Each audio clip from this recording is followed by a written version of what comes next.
Ticība. Ticība tā nav kā tāda šķipsniņas sāls, ko mēs pieberam zupai, lai zupai būtu labāka garša.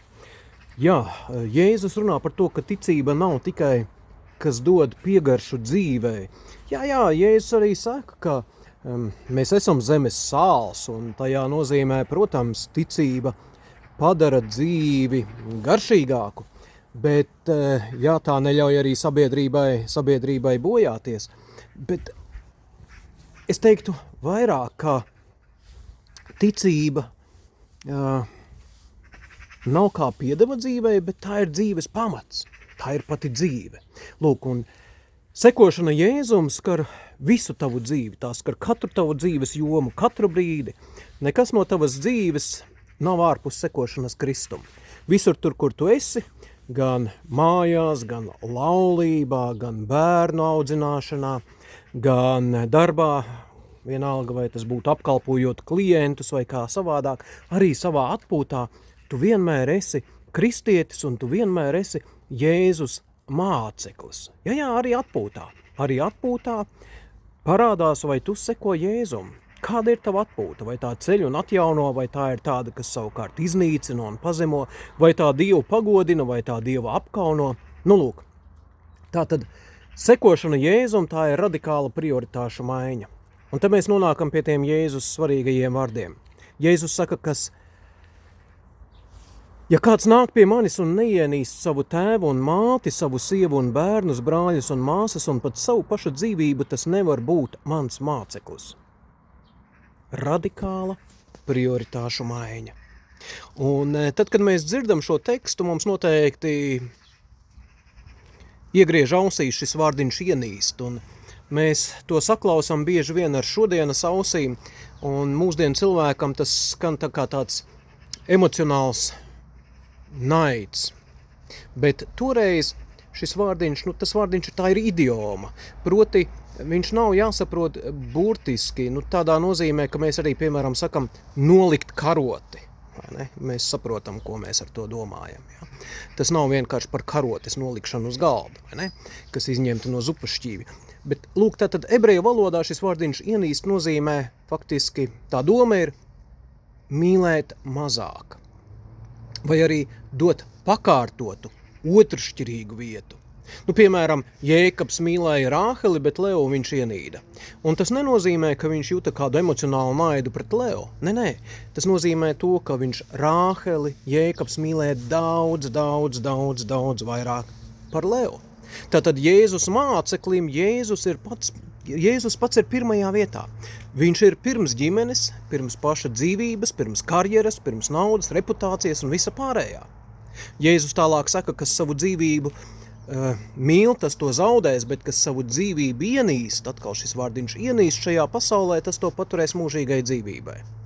Un vēl viņš saka, kas nenes savu krustu un neseko man, tas nevar būt mans māceklis. Tātad māceklība, tā ir tāda radikāla dzīves prioritāšu maiņa. Un par krusta nešanu atkal mēs kādreiz domājam, ka tās ir tādas mūsu dzīves grūtības, pārbaudījumi, slimības, piemēram. Bet Jēzus klausītājiem tas bija kaut kas ļoti burtisks. Ja tu nesi krustu, tas nozīmē, ka pēc mirkļa tevi piestīs pie šī paša krusta, kuru tu nes. Krusts bija nāves zīme. Tātad Jēzus aicina savus mācekļus uz gatavību nomirt. Atteikties no sava atteikties no savas gribas un pieņemt Dieva gribu, kā savu paša gribu. Svētais Augustīns saka, kas grib sekot Kristum, bet grib paturēt savu gribu, tas seko patiesībā pats sev un ne Kristum. Ko tas nozīmē?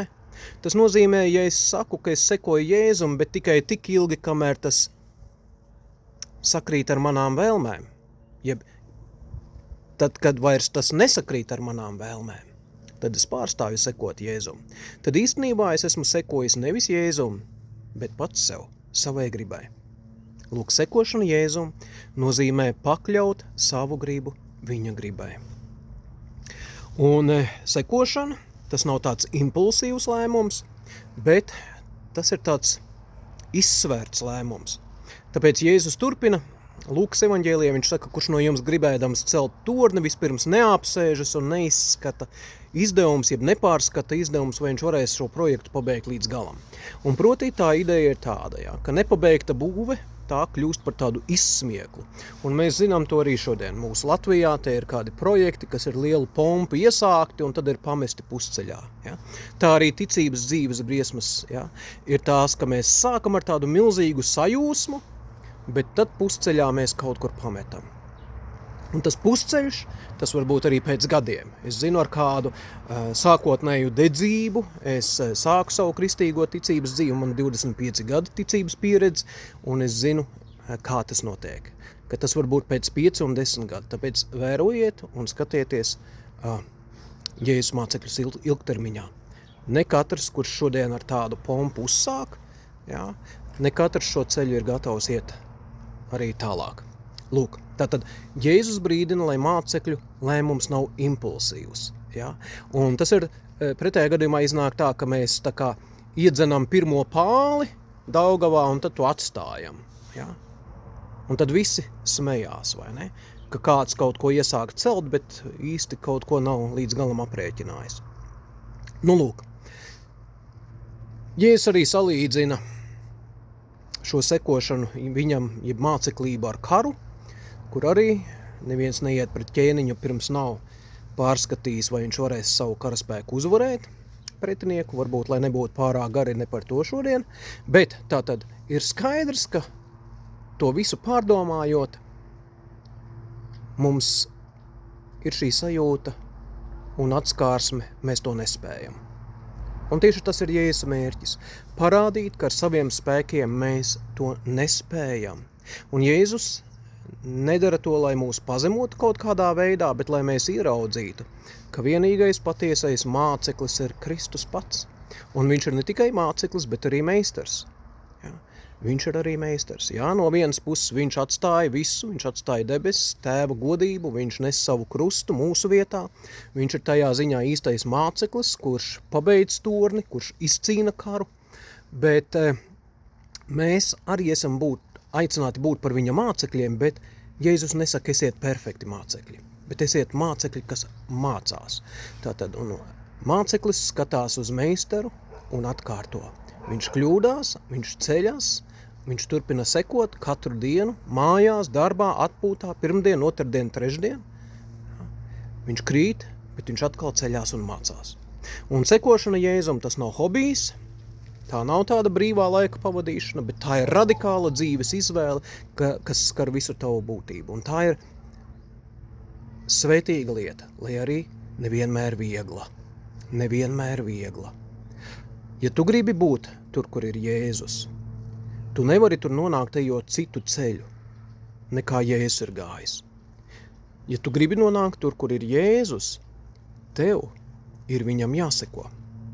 Tev ir viņam jāseko. Tu nenonāksi turpat, kur ir Jēzus, ja Jēzus gāja uz ziemeļiem, bet tu ies uz dienvidiem. Tā tas nedarbojās. Lūk, un lai arī ir grūti, atceries, Jēzus tevi iedrošina. Es esmu ar jums ikdienas līdz pasaules galam. Tev pietiek ar manu žēlastību, lai mans spēks tavā nespēkā parādās varens. Es tevi neatstāšu un tevi nepametīšu. Tāpēc svētīgs tu esi, ja tu līdz ar Pāvilu vari sacīt, viss, kas man bija līdz šim iegūms, to es Kristus dēļ esmu turējis par zaudējumu. Svētīgu dienu!